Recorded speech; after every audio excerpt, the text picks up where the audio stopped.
Hello, welcome back to the next game. 1v1 between JonSlow playing in blue as the Slavs and Dobbs in red as the Ethiopians. A very interesting matchup in my opinion because the civilizations maybe not balanced completely, but I wouldn't say that one is particularly better than the other in this matchup. To be, at least Slavs might have the edge for a little bit, I'm not sure about it, but Ethiopians have very good options, so I'm really curious to see how the players are going to play this game. Let's find out and see what the maps are all about. We have Dobbs, start with him because I'm already here, with Ethiopians with the main goal safe in the back, boar in the back here, berries in the back, doesn't really matter.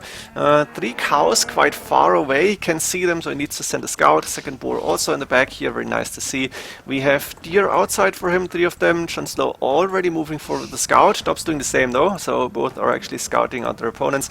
Main stone forward, second gold inside but forward, second stone outside, third gold outside, all in one screen. This area might become really important. JonSlow can see the 2 outside resources. I guess he cannot see the main stone on that gold yet, because the scout doesn't have that vision, but that might be important for Dobbs to actually keep that secured. At least he's got the main gold safe in the back, and if he wants to go for a castle, the main stone should be safe as long as you're not getting trashed, and I hope this is not a trash game, not quite sure about it. Let's switch over to JonSlow's map.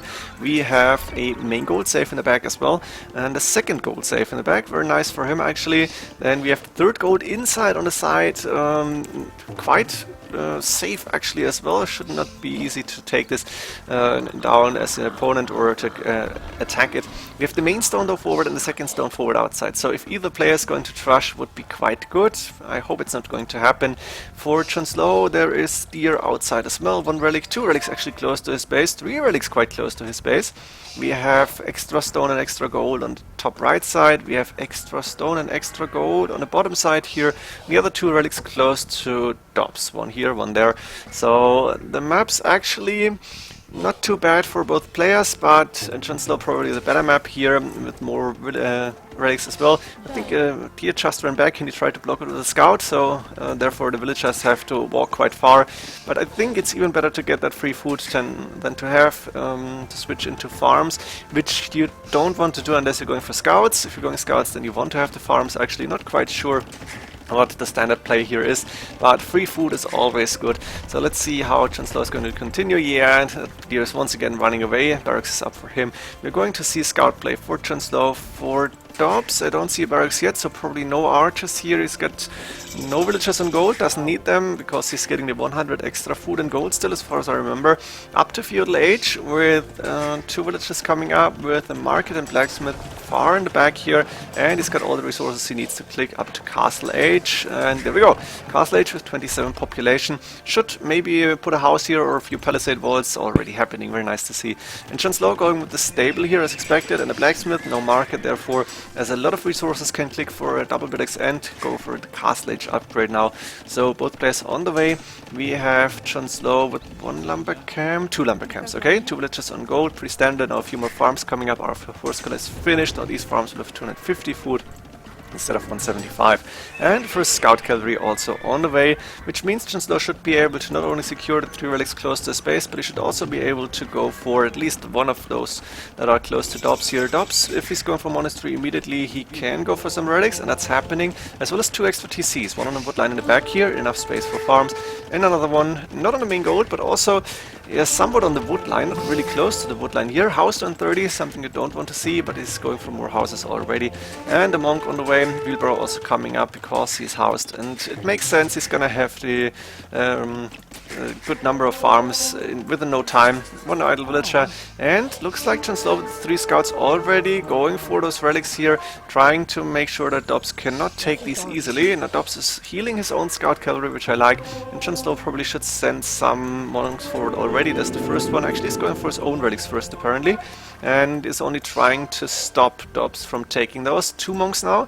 Dobbs might be able to take one of those. JonSlow is going with a TC on the wood line and the second gold, another TC probably actually on the main goal directly.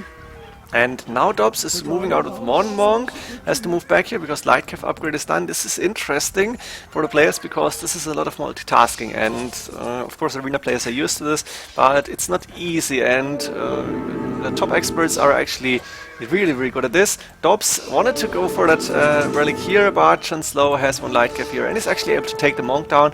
Now the scout has to run away and JonSlow is just staying inside. Maybe he's gonna try to snipe another monk if Dobbs is actually going for one of those. He's not creating another monk here, so he's staying behind, going for barracks now to get some spearmen, something he should have done before, I guess.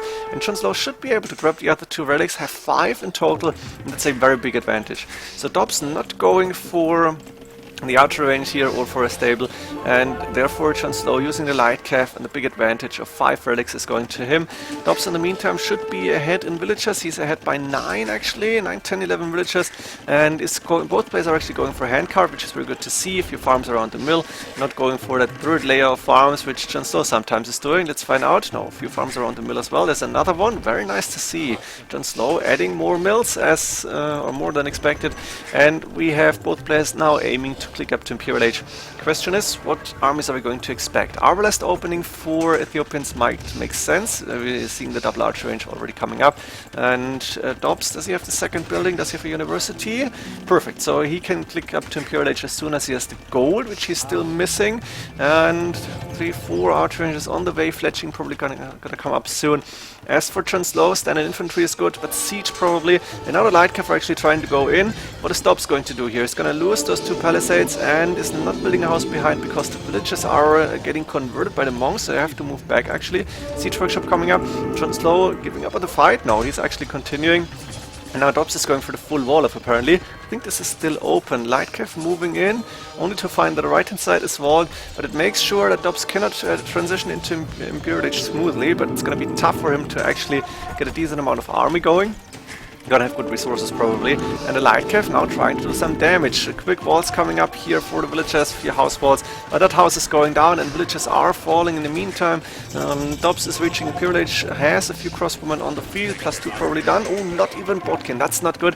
The light cav finally down, but this weakness in the walls was doing a lot of damage and giving JonSlow an advantage in my opinion, because the late Imperial Age is not really important here. And we're going to see probably capped rams now actually onagers apparently. Does Terror go for the onager upgrade immediately? Can go siege onagers very sorry for that, very fast. Is the clicking siege onager upgrade? Yes, immediately. Amazing to see. Damn, I need something to drink. And now we have Arbalest soon to be, or for now only crossbowmen against siege onagers. And JonSlow is going with the castle on that 2nd gold and 2nd stone and 3rd gold. Villager has loom, which is fine, so wolves are not going to be able to do too much damage.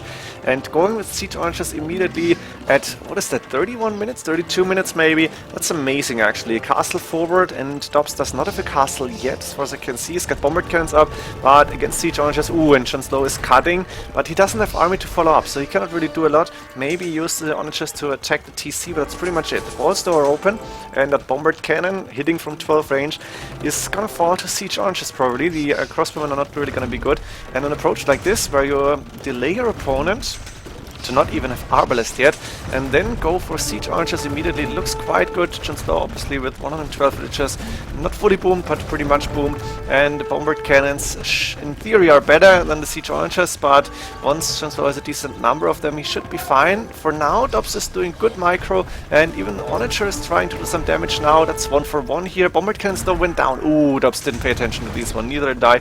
And now JonSlow with the trebuchet up can attack the castle, can attack the bombard cannons as well. And he's following up with standard infantry. His champion upgrade already done before 35 minutes. I'm impressed by JonSlow's play here. Dobbs moved out to the extra resources of the TC, but the more important part is where the main stone and 2nd gold are. Because here Dobbs might lose the game if he's not able to stop the siege onagers and champions. That's a very strong combination. Maybe a few shuttle warriors, but I don't see that's also no shuttle warriors inside. This is going to be enough. No Arbalest upgrade. This hurts, to be honest. The crossbow and F8 range, but Arbalest upgrade is a must here in my opinion. Arbalest should be stronger, have more attack. I'm not sure if they're faster. And now we have 2 or 3 trebuchets probably starting to hit that castle, followed up by siege onagers, and a few champions still on the field. JonSlow not able to break the castle yet, but Dobbs not with a lot of army here. Apparently a few crossbowmen inside, castle going down, and that means a free path for JonSlow, who is also cutting the trees here. Siege onager use at its best. Shuttles to try and take the siege onager down. They are successful actually, they're quite fast, high attack, but the champions of course in the long run are better, and therefore Dobbs is calling the GG. JonSlow JonSlow using a very strong army composition and really fast actually to be able and beat Dobbs in early Imperial Age. Hope you enjoyed this game. See you in the next ones.